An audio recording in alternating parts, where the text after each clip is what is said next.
महाशिवरात्रीच्या सर्वांना खूप खूप शुभेच्छा. रुद्राक्षाभिषेक करत आहे आर्याचे बाबा.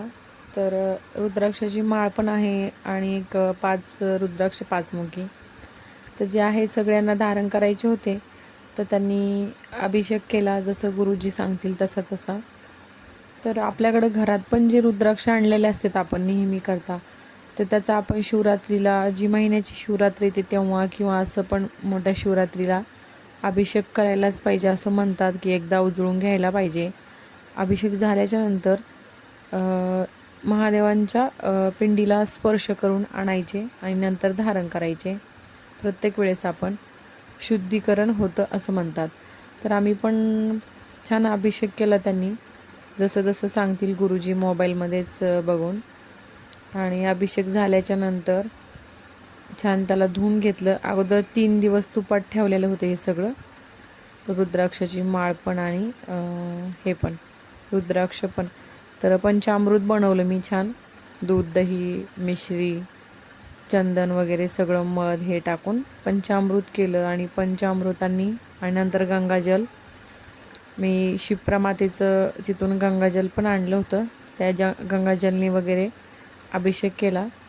आणि अभिषेक झाल्यावर मग आम्ही मंदिरमध्ये हे सगळं घेऊन गेलो होतो, जे की आम्हाला पिंडीला स्पर्श करून देवाच्या आणायचं होतं.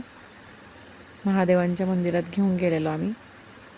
तर छान यांनी अभिषेक केला. खूप टाईम लागला व्हिडिओमध्ये, एवढा पण व्हिडिओ नाही घेतला मी सगळा. जर का तुम्हाला व्हिडिओ आवडत असतील तर प्लीज चॅनलला सबस्क्राईब करत राहा, लाईक करा, कमेंट करत जा आणि जास्तीत जास्त सबस्क्राईब करा आणि सपोर्ट करा सर्वांनी. तर इथं त्यांनी मग अभिषेक करून घेतला. खूप सकाळी लवकरच केलं, कारण की बाकी मंदिरमध्ये पण सगळीकडं नंतर खूप गर्दी होती शिवरात्रीची. तर सगळ्या मंदिरमध्ये खूप गर्द असतो. तर 6:30-7च्या टायमिंगलाच त्यांनी अभिषेक करून घेतला सकाळी लवकर. आणि पूजा इथली झाली कीच आम्ही मंदिरमध्ये जाणार होतो. नंतर लवकर लवकर आवरून घेतलं सगळं, माझी पण देवपूजा वगैरे बघू शकता.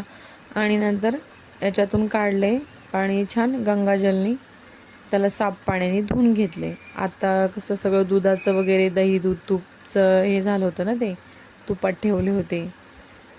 तर छान थोडं गुणगुणं पाणी केलं होतं, गंगाजल टाकलं त्यात आणि त्याला छान धुवून घेतलं.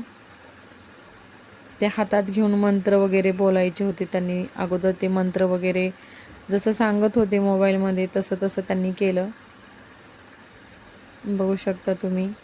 सगळ्यांकडेच घरी जर असले ना तर रुद्राभिषेक करायचा किंवा मंदिरामध्ये जाऊन आपण देवाचा स्पर्श पण करून आणू शकतो.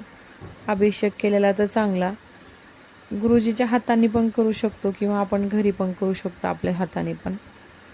जसं जसं सांगतील तसं सगळं साहित्य घेऊन आपण करू शकतो अभिषेक वगैरे. आता छान याला गंगाजलनी साफ करून घेतलं. मी तेव्हा तिथून गंगाजल घेऊन आलेली, कारण की नेहमी करता आपल्या घरामध्ये गंगाजल पाहिजे. आणि आपण इकडे विकत आणलं ते काय ओरिजिनल असतं की नाही आपल्याला माहीत नसतं. पूजा साहित्य त्या दुकानात तर मिळतं, पण आपण स्वतः हाताने घेऊन आलेलो ठीक राहतं. की गेलो होतो तर मी एक मोठी बाटली भरून आणलं होतं. कसा वाटला व्हिडिओ नक्की सांगा.